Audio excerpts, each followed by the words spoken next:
Hello दोस्तों, KP college के online classes में आपका स्वागत है। हम बीए थर्ड ईयर की क्लासेस ले रहे थे और आज हम नया चैप्टर स्टार्ट कर रहे हैं जो है भौतिक विकास के बारे में। अब भौतिक विकास का अर्थ क्या है, नाम से पता चल रहा है। भौतिक विकास का अर्थ होता है बुद्धि का विकास। नाम से पता चल रहा है बुद्धि से है और बुद्धि और विकास हम लोग पढ़ चुके हैं। और ये भौतिक विकास कब तक होता है, हम विकास की जो अवस्था है विशेषताएं पढ़ रहे थे। विकास की विशेषताओं में हम लोगों ने देखा था विकास किस अवधि तक होता है, जन्म से लेकर मृत्यु पर्यंत तक विकास होता रहता है। तो उसी तरह बुद्धि का विकास किस तरीके से होता है, ये जो बुद्धि है बालक को नई नई चीज़ें सीखने में हेल्प करती है, नए जगह पे जाने पर उसमें समायोजन या एडजस्टमेंट करने में यूज़ करती है। अब ये भौतिक विकास की जो परिभाषा होती है, जो डेफिनेशन होती है, वो किस तरीके से होती है। अलग अलग साइंटिस्ट हैं, कई सारे साइंटिस्ट हैं, जैसे क्रैचेंट, क्रेस्टफील्ड और थॉर्नडाइक, कैटेल और से कई सारे वैज्ञानिक आए थे। उन सभी ने बुद्धि के बारे में अलग अलग बताया। सब ने अपने हिसाब से खुद रिसर्च किए, उसके आधार पर बुद्धि की परिभाषाएँ दी। फिर उन सभी भाषाओं को जोड़ने के बाद, सभी प्रकार की जो भाषाएं थी, जो परिभाषाएं थी, उन सबको जोड़ने के बाद जो बुद्धि की एक जो परिभाषा बताई गई वो ये है कि बुद्धि क्या है, इसके द्वारा सोचना, समझना, विचार करना, तर्क करना, समस्याओं को सुलझाना, नवीन वातावरण में समायोजन करना क्या कहलाता है, बुद्धि कहलाती है। जो अलग अलग वैज्ञानिक आए थे उन सभी वैज्ञानिकों ने जो अपने हिसाब से जो परिभाषाएं दी थी, उन सभी परिभाषाओं को जोड़ने के बाद बुद्धि की एक जो परिभाषा बनाई गई वो क्या है कि बुद्धि कहाँ पे हेल्प करती है, सोचने में हेल्प करती है, किसी चीज़ को समझने में हेल्प करती है, नई जगह पे जाते हैं तो वह एडजस्टमेंट करने में हेल्प करती है, कोई प्रॉब्लम आ रही है तो उसे फेस करने में, उसका जो रिजल्ट होता है उसकी जो प्रॉब्लम सॉल्व करने में यूज़ करती है। तो इन सब में जो सबसे ज़्यादा काम में कौन आता है, बुद्धि काम में आती है। तो बुद्धि की ये परिभाषा हो गई। अब ये जो बुद्धि होती है ये कहाँ पे यूज़ होती है, मतलब इस बुद्धि को कहाँ पे यूज़ होना चाहिए, तो उसको क्या कहते हैं, प्रकृति।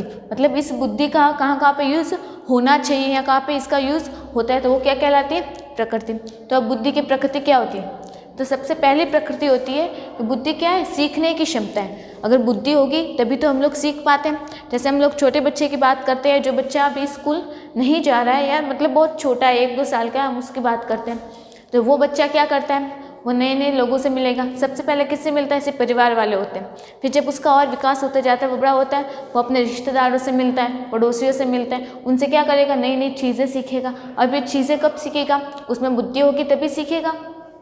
उसी तरह जब वो बच्चा स्कूल जाने लगता है, अब वो स्कूल जाने लग रहा है तो क्या करेगा, अगर कोई सब्जेक्ट है उसे समझ में नहीं आ रहा, जैसे मैथ्स की बात कर लेते हैं, मैथ से अगर उसे समझ में नहीं आ रही, क्यों नहीं आ रही, उसमें बुद्धि की कमी है। वो कोशिश कर रहा है, लगातार कोशिश करने के बाद भी उसे समझ में नहीं आ रहा है। क्यों नहीं आ रहा है, क्योंकि इसमें बुद्धि की कमी है। मतलब जब बुद्धि होती है तभी बालक सीख पाता है ना। तो ये क्या है कि बुद्धि के द्वारा ही सीखा जाता है। तो बुद्धि क्या होगी, सीखने की योग्यता हो गई, सीखने की क्षमता हो गई। इसका अर्थ है कि बुद्धि के द्वारा ही बालक किसी भी चीज़ को आसानी से सीख तक सकता है। अगर उसमें बुद्धि नहीं है तो वो कहीं से सीख ही नहीं पाएगा। उसका जो माइंड है इतना डेवलप नहीं है, उसका दिमाग है लेकिन वो अभी यूज़ नहीं कर पाएगा। क्यों नहीं कर पाएगा, उसमें बुद्धि की कमी है। तो क्या हो गया, बुद्धि के द्वारा बालक सीखता है। फिर दूसरी विशेषता है या दूसरा कहाँ पे बुद्धि का योग होता है, वो है कि तर्क करने की क्षमता है। अब तर्क का मतलब क्या होता है, तर्क का मतलब बहस नहीं, अपने विचार किस तरीके से रखना। अगर हम किसी भी चीज़ के बारे में, हमारा कॉन्सेप्ट क्लियर है, हम किसी चीज़ को अच्छी तरह से जानते हैं। अगर हम जानते हैं तो क्यों जानते हैं, हम उसके बारे में समझते हैं, हम उसे सीख रहे हैं, हमने उसे जान लिया, समझ लिया, हमने सीखा। पहला पॉइंट हो गया, हमने किसी चीज़ के बारे में सीख लिया, हमारा कॉन्सेप्ट क्लियर हो गया, हमें उसके बारे में सब कुछ पता है। अगर हमें उसके बारे में सब कुछ पता है तभी हम तर्क कर पाएंगे, अपने विचार रख पाएंगे, बात कर पाएंगे। तो ये क्या हो गई, तर्क करने की योग्यता होगी। मतलब जब बालक सीखेगा, सीखना कहाँ से होता है, बुद्धि के द्वारा। अगर किसी बालक में बुद्धि है तो वह सीखेगा। अब सीख लेगा तो वह उसके बारे में जितना भी नॉलेज है, जितना भी ज्ञान है, वो सभी अर्जित कर लेगा। उसने सब कुछ सीख लिया। अगर अब उसे सब कुछ पता है, वह सब कुछ जानता है, तो उसके बाद वह आसानी से किसी और को बता पाएगा, आसानी से बता पाएगा। मतलब वो बातचीत कर पाएगा, अपने विचार रख रहा है, अपने जो भाव है वह उसके बारे में क्या सोच रहा है, वह किसी चीज़ के बारे में क्या अपनी राय रखता है, वो सब एक्सप्रेस कर पाएगा। वो सब एक्सप्रेस कर लिया मतलब वह तर्क कर सकता है। तो उसमें तर्क करने की योग्यता आ गई। कब आएगी, जब उसमें बुद्धि होगी। तो मतलब बुद्धि के द्वारा बालक ने सीखा तो उसका ज्ञान बढ़ गया। अब उसका ज्ञान बढ़ गया तो वह बालक आसानी से तर्क कर सकता है। फिर उसके बाद बुद्धि का कहाँ यूज़ होता है, विभिन्न वस्तुओं को पहचानने की योग्यता है बुद्धि। मतलब अब बालक ने सीख लिया, सब इससे शुरू हो रहा है। अब बालक ने सीख लिया, अगर हम किसी की बात करते हैं, जैसे छोटा बच्चा होता है, वो स्टार्टिंग में क्या करेगा, आग से खेलेगा, उसे पता नहीं, वो सिर्फ दूर से आग को देख रहा है। ठीक है। तो जब वो छोटा होता है तो उसे क्या होता है, जिज्ञासु प्रवृत्ति होती है छोटे बच्चों की, वो हर चीज़ को पकड़ना चाहते हैं, छूना चाहते हैं या मुंह में डाल देते हैं, ये करते हैं छोटे बच्चे। लेकिन जब बच्चा छोटा होता है वो आग को पहली बार देखते हैं तो वो उसे भी छूने की कोशिश करेगा। अब उसे पता नहीं है कि हम उसको आग हाथ लगाएंगे तो हम लोग जल जाएंगे। जब वो बच्चा शुरू में करता है तो क्या करेगा, आग को पकड़ने की कोशिश करेगा तो क्या जल जाएगा, उसका हाथ जल जाएगा। तो अब उसके दिमाग में क्या बैठ गया, अब अगली बार मैं बुद्धि को उसको आग को हाथ लगाऊंगा तो मेरा हाथ जल जाएगा। तो ये क्या हो गया, उसने पहचान लिया। किससे पहचाना, अब वो अगली बार जब आग को हाथ लगाएगा तो उसे याद आ जाएगा कि मैंने पिछली बार हाथ लगाया था, मेरा हाथ जल गया था। उसने क्या किया, पुरानी चीज़ें सीख लिया, तो सीखने की क्षमता आ गई। अब उसने वहाँ पे सीखा वो आगे यूज़ करेगा कि आज के बाद इसको हाथ नहीं लगाना, हो गया, उसने सीख लिया। तो क्या हो गया, विभिन्न वस्तुओं को पहचान लिया उसने। पिछली बार सीखा, उसने पिछली बार जो गलती की थी उससे सीख लिया, तो सीखने की योग्यता हो गई। सीखने के बाद अब उसका यूज वो आगे कभी ज़िंदगी में करेगा। तो वहाँ पे क्या होगा, विभिन्न वस्तुओं को उसने पहचान लिया और फिर वो वापस आग को देखेगा तो उसके दिमाग में एक ही बात आएगी, मैंने पिछली बार इसको हाथ छुआ था, मेरा हाथ जल गया था, मैंने उससे सीखा, मैं आज के बाद इसको हाथ नहीं लगाऊंगा।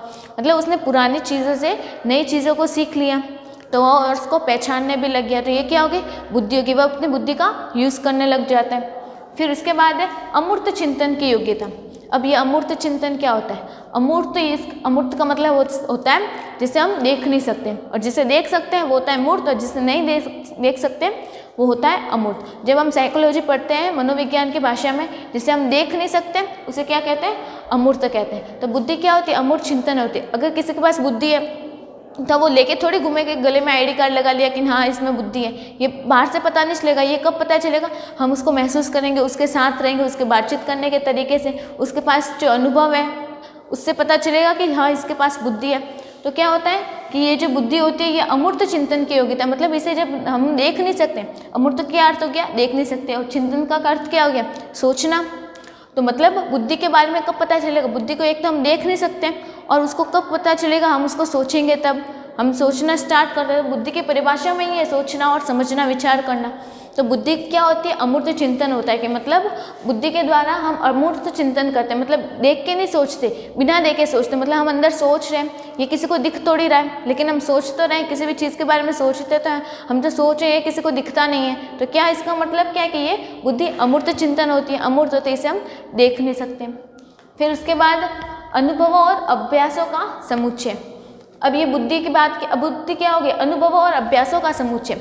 अनुभव क्या हो गए, जो एक्सपीरियंस हम करते आ रहे हैं। जैसे हम छोटे बच्चे की बात कर रहे थे, आग से उसने खेला, अब वो अगली बार आग को हाथ लगाए तो क्या सोचेगा, इसको हाथ नहीं लगाना, मेरा हाथ जल गया, उसे अनुभव हो गया। फिर अभ्यास का अर्थ हो गया, अगर वो जितनी बार भी आग को हाथ लगाएगा, आग देखेगा, तो उसके माइंड में सिर्फ एक ही बात है कि मैंने पिछली बार अनुभव किया इसलिए मैं ये नहीं करूँगा। उसके माइंड में बैठ गया, तब उसने क्या किया, अब उसे ये नॉलेज होता गया, उसे इसका ये ज्ञान बढ़ता गया, तो उसने ये बात किसी और को भी बताई होगी, इसका क्या और बुद्धि बढ़ती गई। तो बुद्धि क्या है, अनुभवों और अभ्यासों का समुच्चय है। तो ये थी बुद्धि की परिभाषा। और बुद्धि की प्रकृति क्या होती है कि बुद्धि को किस तरीके से होना चाहिए। फिर आगे बढ़ते हैं। ये बुद्धि तो हो गई, इंटेलिजेंसी होती है कि बालक किस तरीके से सोचता है। बुद्धि सब में होती है, लेकिन किसी में कम होती है और किसी में ज़्यादा होती है।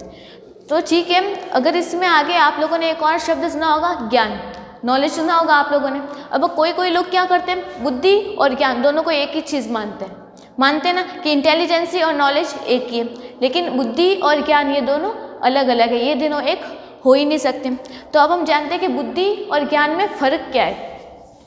तो हमारा अगला टॉपिक हो जाएगा कि बुद्धि और ज्ञान में क्या अंतर है, दोनों में फ़र्क किस बात का है।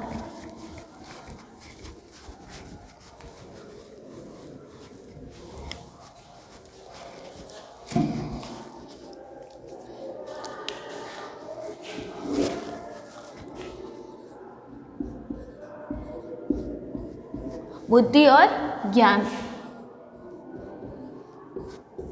अब इन दोनों में फ़र्क क्या है। लोग इन दोनों में बिल्कुल फ़र्क नहीं करते कि बुद्धि और ज्ञान एक ही तो है, दोनों को अर्थ समझने तो हैं, लेकिन बुद्धि का अर्थ क्या था अभी हम लोगों ने पढ़ा।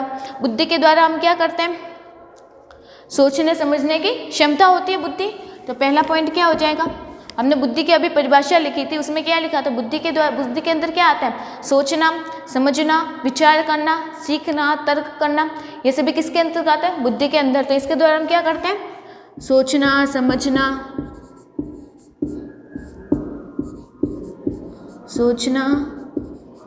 समझना, विचार,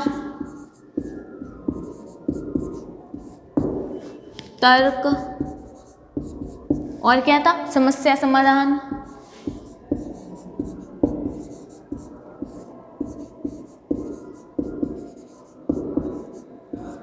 यही सब आता है बुद्धि के अंतर्गत। लेकिन ज्ञान के अंतर्गत क्या आता है?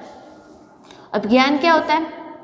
मतलब हम ज्ञान को क्या किया जाता है? अर्जित किया जाता है। मतलब अगर किसी में बुद्धि है तभी ज्ञान होगा, अगर ज्ञान है तो बुद्धि होना ये ज़रूरी नहीं है। जैसे हम किसी चीज़ के बारे में कोई ज्ञान ले रहे, कोई नॉलेज ले रहे, क्या इसमें ये सब होता है, ये इसको ऐसे करना चाहिए, इस तरीके से होता है, तो ये सब क्या होता है? ये सब ज्ञान होता है कि हम उसके बारे में सीख रहे हैं। तो ज्ञान जन्मजात नहीं होता है। ज्ञान मतलब क्या? हम लोग खुद लेते हैं। ज्ञान जब हमारा जन्म होता है तब तो अपने आप तो आता नहीं है, जब हम उसे सीखेंगे तभी तो ज्ञान आएगा।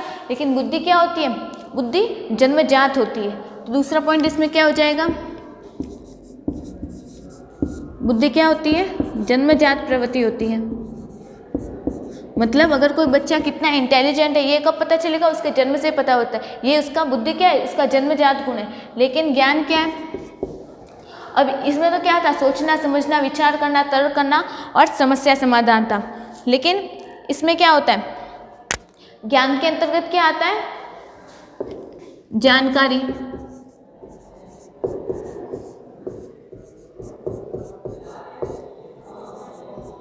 जानकारी प्राप्त करना। हम किसी चीज़ के बारे में कितना जानते हैं तो ये क्या हो जाता है? ज्ञान।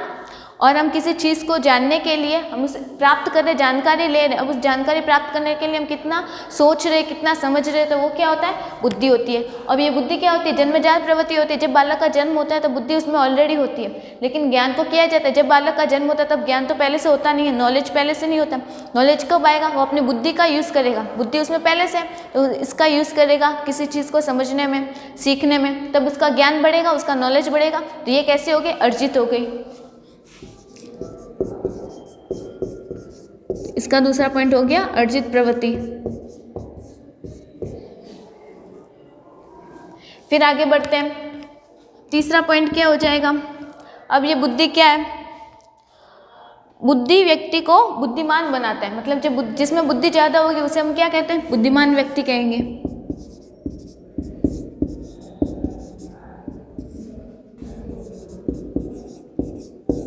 बुद्धिमान व्यक्ति। अब जिसमें ज्ञान ज़्यादा है तो उसे क्या कहते हैं? विद्वान।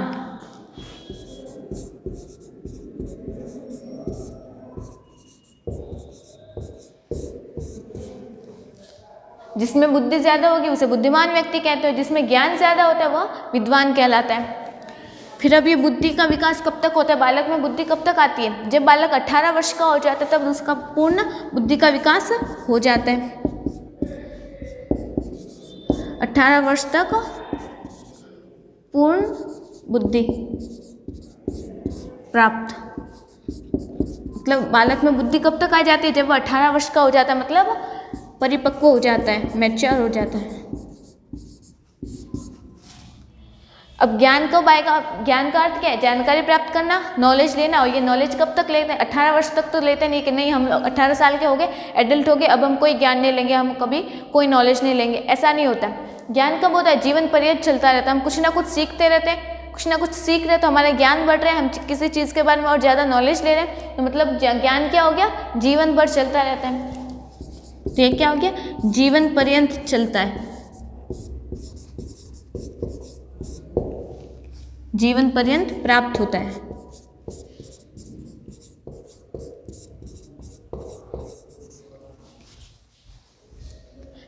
ये 18 वर्ष तक होती है बुद्धि, लेकिन ज्ञान कब लेते हैं? हम जीवन भर लेते रहते हैं, कुछ ना कुछ हम लोग सीखते रहते हैं, हमारे ज्ञान में वृद्धि होती रहती है। तो ये क्या हो गया? जीवन पर्यंत चलने वाली प्रक्रिया हो गया। फिर उसके बाद बुद्धि नष्ट होने से बौद्धिक क्षमताएं समाप्त हो जाती है। जब ये बुद्धि खत्म हो जाएगी तो बौद्धिक विकास रुक जाएगा, क्योंकि बौद्धिक विकास में क्या होता है? बुद्धि ज़्यादा होती है, बुद्धि बढ़ती जाती है, तभी तो बौद्धिक विकास हो रहा है। अगर बुद्धि नहीं होगी तो बौद्धिक विकास ही नहीं होगा। मतलब बुद्धि नष्ट होने पर बौद्धिक विकास रुक जाता है।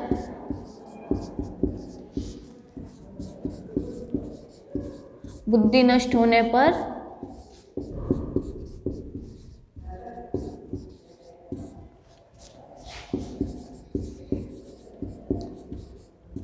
बौद्धिक विकास रुक जाता है, क्योंकि बौद्धिक विकास होता ही बुद्धि से। बुद्धि बढ़ती जाएगी तभी तो बौद्धिक विकास हो रहा है। अगर बुद्धि खत्म हो जाएगी तो बौद्धिक विकास अपने आप रुक जाएगा।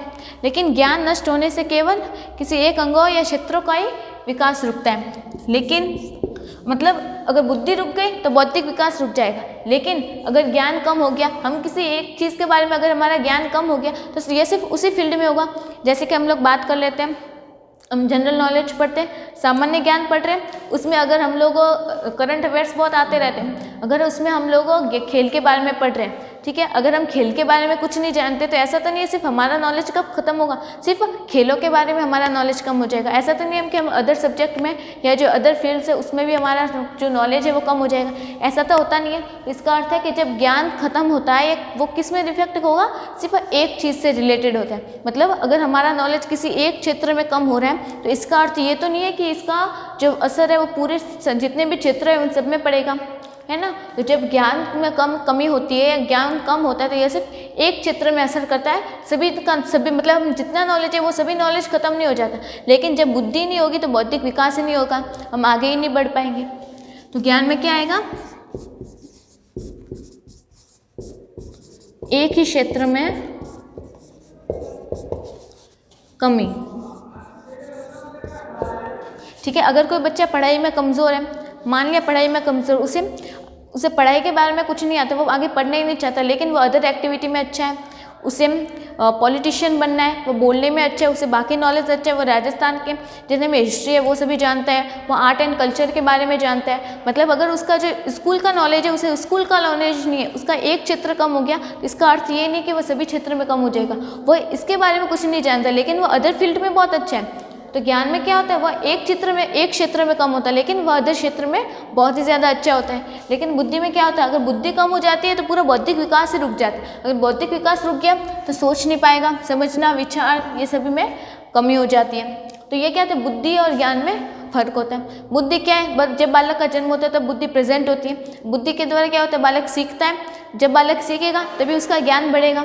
तो बुद्धि से ज्ञान की प्राप्ति होती है, ज्ञान से बुद्धि की प्राप्ति नहीं होती है। बुद्धि के द्वारा ज्ञान की प्राप्ति होती है, मतलब ज्ञान हम ले रहे हैं, ज्ञान अर्जित कर रहे हैं, तो क्या हो गया, अर्जित प्रवृत्ति हो गई। तो ज्ञान कैसे लिया जाता है, सीखा जाता है। अर्जित का अर्थ क्या हो गया,